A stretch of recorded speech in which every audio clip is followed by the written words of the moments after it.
আলু বেগুন দিয়ে ইলিশ মাছের পাতলা ঝোলের যে কী স্বাদ হয় সেটা তোমরা না খেলে বুঝতেই পারবে না।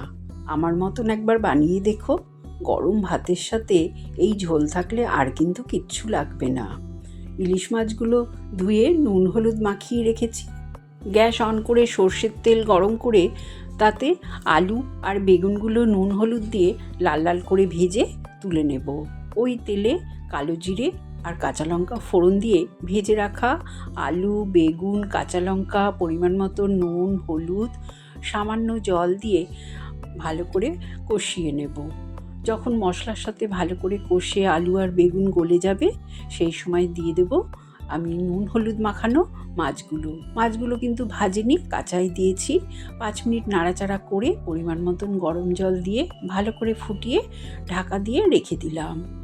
একটা তড়কা প্যানের মধ্যে গোলমরিচ আর কালো জিরে হালকা ভেজে গুঁড়ো করে নিলাম। ঝোলটা ভালো মতন ফুটে গেলে নামানোর আগে গোলমরিচ আর কালো জিরের গুঁড়ো আর কাঁচা লঙ্কা দিয়ে নামিয়ে নিলাম। গরম গরম ভাতের সাথে খেয়ে কর্তামশাই বলল, একেবারে সেই স্বাদ, মায়ের মতো। তোমরাও একবার ট্রাই করে দেখো।